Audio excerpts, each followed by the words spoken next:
All right. What's good, YouTube? Welcome back to the End-to-End Podcast. We're coming at y'all with a brand new video. We're about to do a World Cup pod, have a general conversation on the World Cup. I think it starts tomorrow at 3 p.m. over here, if I'm not mistaken. But yeah, we're going to predict the groups, predict who we think's going to win, predict who we think's going to perform poorly, who needs to perform, who like players like Messi, do we still expect anything out of Messi? Just a general conversation on everything that's going on. I'm here with the boys. Y'all chilling today? Good, man. Good. Chilling. Let's talk about the first topic. ET brought it up like 5 minutes ago. Apparently, Tuchel and Morgan Rogers and Jude Bellingham. There's a little saga going on over there. There's rumors Morgan Rogers might start over Jude at the World Cup. Apparently, and people are criticizing Thomas Tuchel. I said I think Jude's gonna start, but I also do see what they're saying. Like I think Tuchel really prioritizes form, like the way these players are performing during the season for their specific club. Like back in the day, English managers are always known to call up a few guys regardless of how they play. I guess Tuchel is kind of breaking that little like whatever the word is. But what do y'all think about that? Do y'all think Rogers has a chance at starting? Um, okay, it's you. Okay, it's you. Anybody, bro. Anybody. I was just gonna say, yeah, I think Rodgers has a chance. I think Bellingham will start ultimately. I think it would kind of be crazy if he weren't starting, but just historically, I think over the past couple call-ups, Rodgers has been playing majority of the time, and so I think there's definitely a chance that he could be starting. I mean, let me ask y'all though, like the Tuchel specifically, like Tuchel, he's come into the job, first non-English manager to take the job in a while, and he's making a lot of rash decisions. Like he's really implementing his style of play, and he's not really conforming to any expectations. Do y'all think Tuchel is gonna have a good first tournament with England, or like what are your expectations?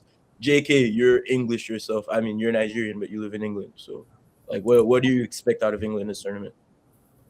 I don't know. I've never really been a fan of England, but Tuchel, someone that I empathize with because he was Chelsea's manager. I think if the players can play, if the players can forget like anything club football, they just play how he wants them to play.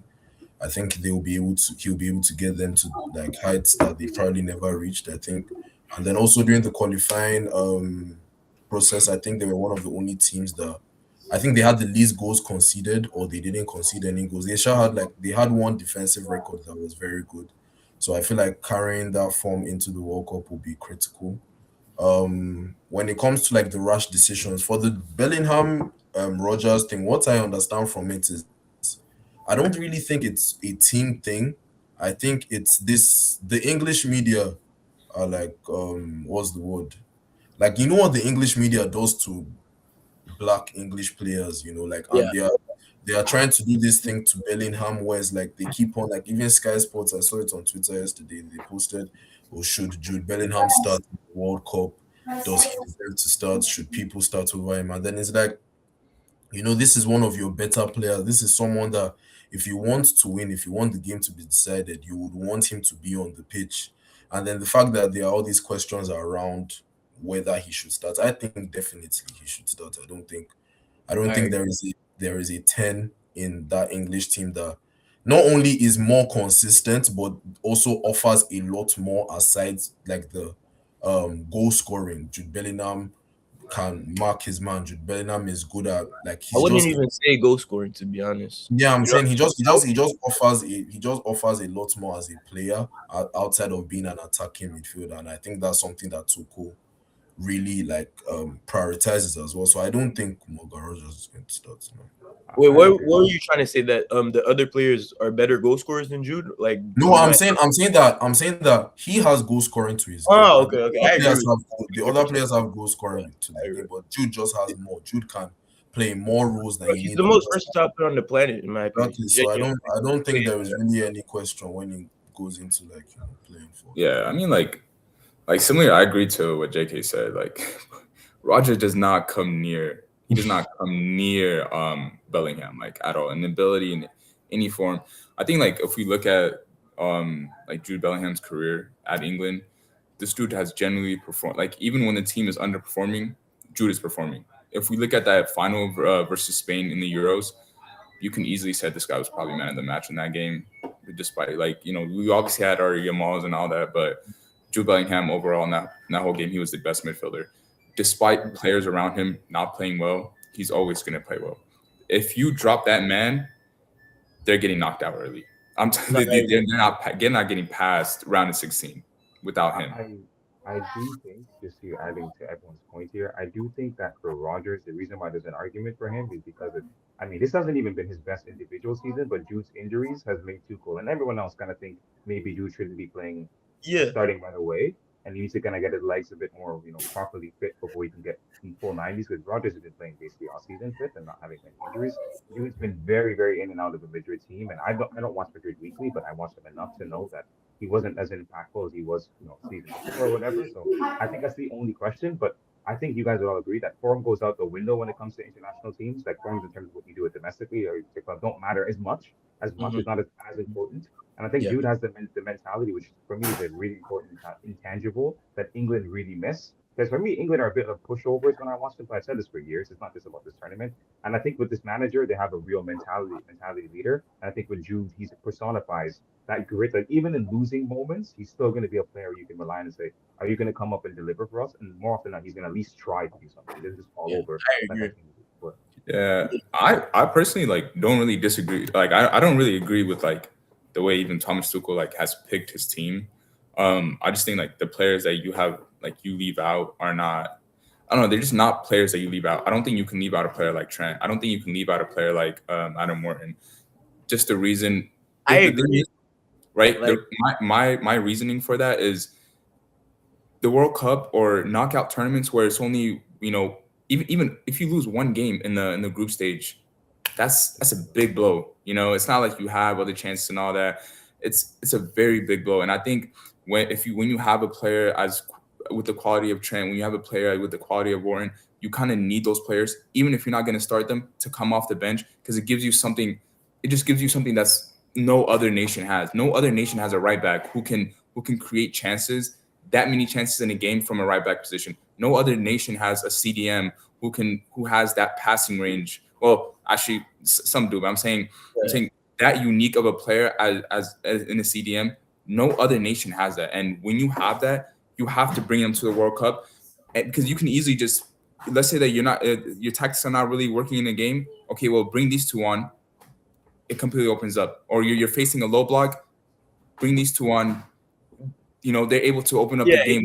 Yeah. I hear you, and I would agree. Like I said, I feel like Tuchel really values the form that these players have during the season.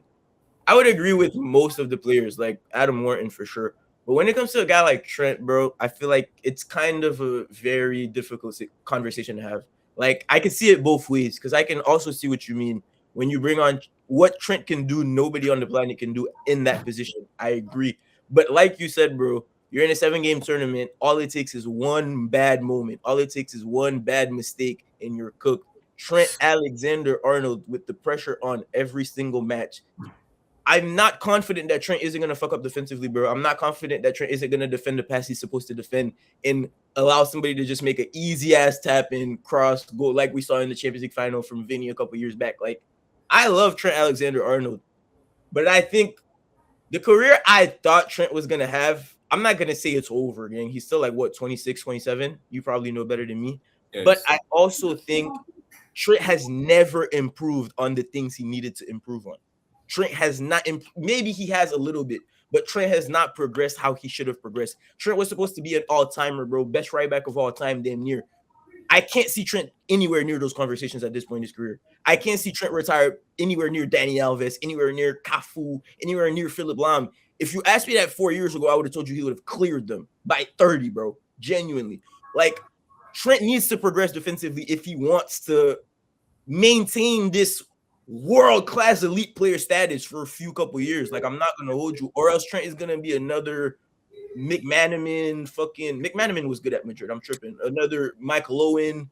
Some of these other English niggas who are really good in the Prem go to Gary Lineker, went to Barca, went back to the Prem, underperformed. I genuinely see that for Trent, bro. Like, I get what you're saying. Trent can do a lot of things, but there's also a lot of things Trent can't do, bro. You know what I mean? What else is I feel like the only reason why there are complaints about who was picked for the World Cup, who wasn't picked for the World Cup, is because of who was picked in their position. Yeah. If we say, let's say it's 2022, if you're taking Reece James and Kyle Walker to the World Cup, I'll say okay, that's fair if you want to leave out Trent, but you can't take Reece James and Jarrell Kwanzaa. I feel like, despite the fact that Jarrell Kwanzaa is, we can okay, Jarrell Not a right Kwanzaa. back. First, Wait, he's not a right back. he's not He's even not a a right. right Oh, he plays right back in Tuchel's system. But first, he's not even a right back. No, He's yeah, a yeah. I'm center saying, back. but in general, though. Yeah, he's a And they're not center playing a back. three So back. I'm like, and then I still feel like he's had a solid season for Leverkusen, but I feel like definitely what Arnold He did have a good offers season. is Is he going back attacking to Liverpool? No, he's in No, No, the it was it was- and then even in other positions, how are you going to leave out Watson and then pick Jordan Henderson? Like if you are looking for that, if you are They're there looking for for that, vibes. if you're For looking for vibes. that, yeah, if you are looking for that leadership, you might as well drop someone like Dan Bond and bring in Maguire at least. Yeah, I will. Because you're looking for like leadership. Yeah, Maguire too. How do you leave out Maguire? Exactly, you're looking for leadership. You're looking for what's the word? Characters in the dressing room, but these are like OGs that haven't won anything as well. They haven't seen any success, so it's like let the young guys come in. Like one particular selection that really didn't make sense to me was leaving out Lewis Hall and picking Jet Spence, because I'm thinking, okay, you're going to bring in Livramento, and Livramento makes sense, but then Lewis Hall played times 2 more minutes than Livramento played this season because Livramento was injured for most of it. So you pick Livramento, but then you pick Jet Spence, who almost got relegated. But then you leave out Lewis Hall, who was like a top 5 Newcastle player this past season. So like, yeah, there are many positions where it's like, okay, like what is Tuchel doing here? And I feel like if England don't win the World Cup, the English media is honestly going to rip him to shreds. Yeah, but it was always gonna be that, bro. If he took the best players, yeah, but then like this is something that he can't control. Like I feel like just pick the players, like just pick James and Alexander Arnold.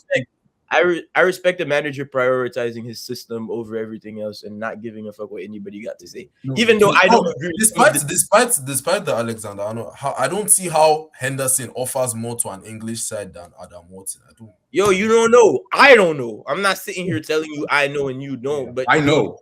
Tuchel knows something. You know what I'm saying? He's winning champions. I've seen Henderson play for this guy played in the last World Cup and he's just hoofing the ball. Like he's generally hoofing the ball. I saw this Twitter cup. Against Croatia, right? That is the worst highlight reel I've ever seen. Like you're telling me I can't do that. Like I cannot be in that position and just hoof the ball.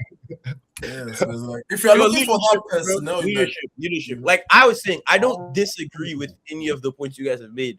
But it's just the concept of a manager really prioritizing what he wants and not listening to anybody else. I can respect that looking from outside. You know what I mean?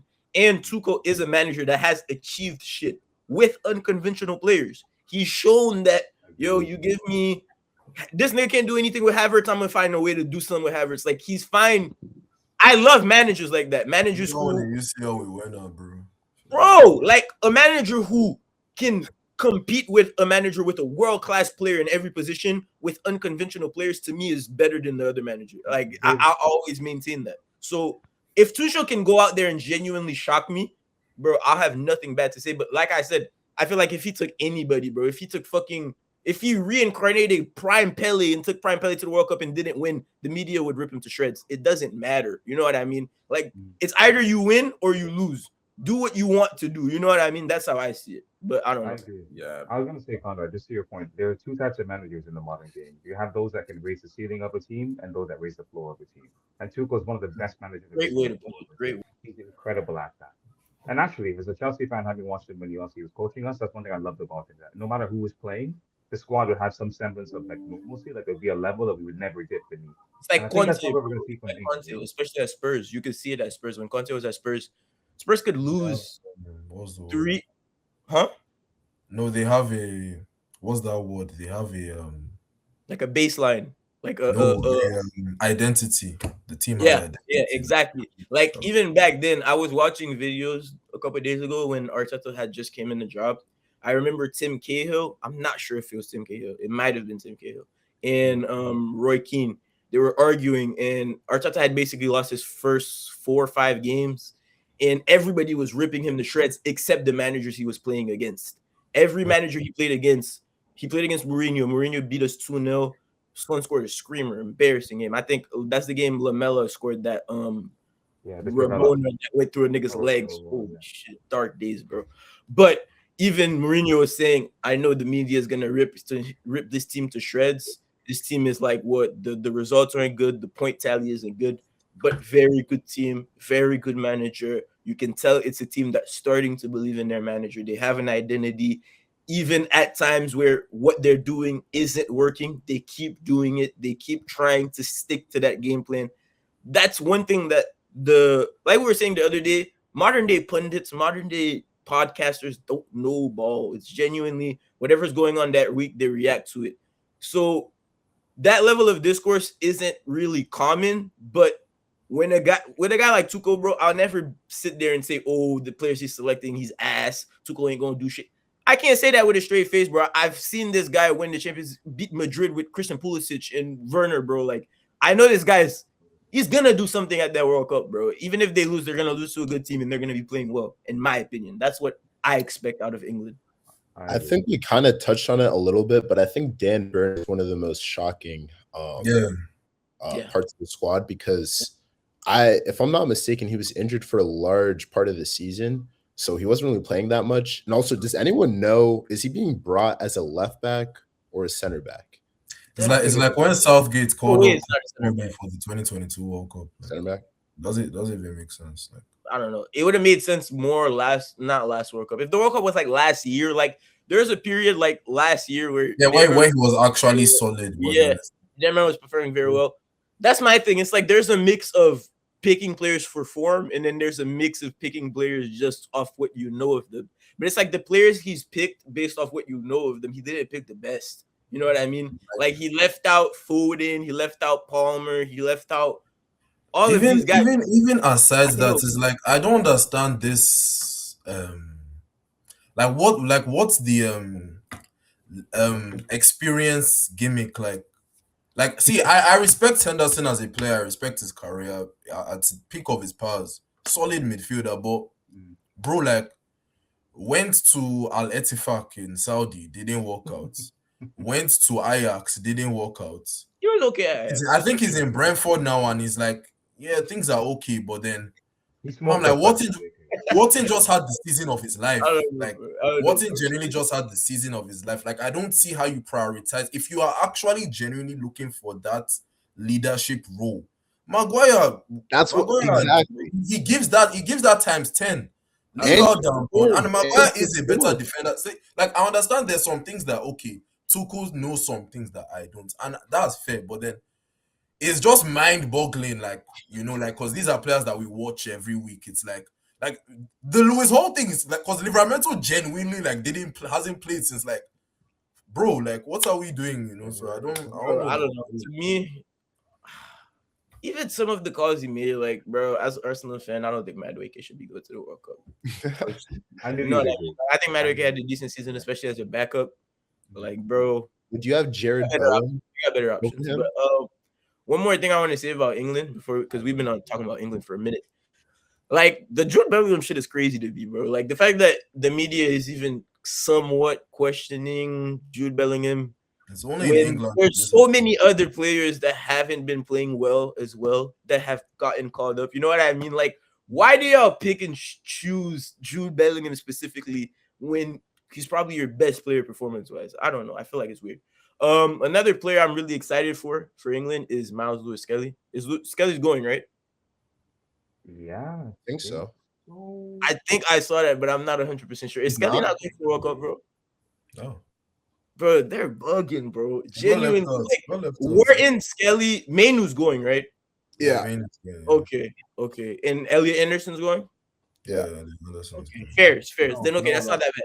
They have so many options. That's the thing. They have so many options. But I would take Skelly as a left back. That's what I'm saying. Like, even if you're prioritizing your tactics, I don't see what was Spence bring to like. Spence? And this isn't any like but Skelly Spence is isn't so a better left back than Skelly. He's not a better left back than Hall. No, he's not. I He I might think be. Hall though. and Skelly are the I- perfect two options. I think they both give you something completely different. I think Hall is more of a speedster. He's better defensive. He's better defensively somewhat, but I think Skelly is like the extra midfielder. You know what I mean? When you're dominating a game, bro, Mount with Skelly is the luxury player. You know what I mean? Anyways, though, What I'm really excited about is O'Reilly. I want to see. Yeah. yes and no. I really want to see if he's a system player. That's mainly what I want to see. I want to see if this guy can shine out of a Pep system. Because a lot of people have been telling me, he's really No, good. but he's been good since the academy, though. Like, he's been. Fucking Rico Pep- Lewis was good in the academy. How many niggas was good in Nah, the Yes, no, chill, but like but it's like no, no, no, like, Don't do that. Don't do that. it's I not. can't like that. Like Oh, you know, I the was good in the academy. way the lap was moving for Man City's academy, I thought he was going to be Oh, the next. God. fucking- But you know how many Arsenal niggas catfished me over the years, bro? What?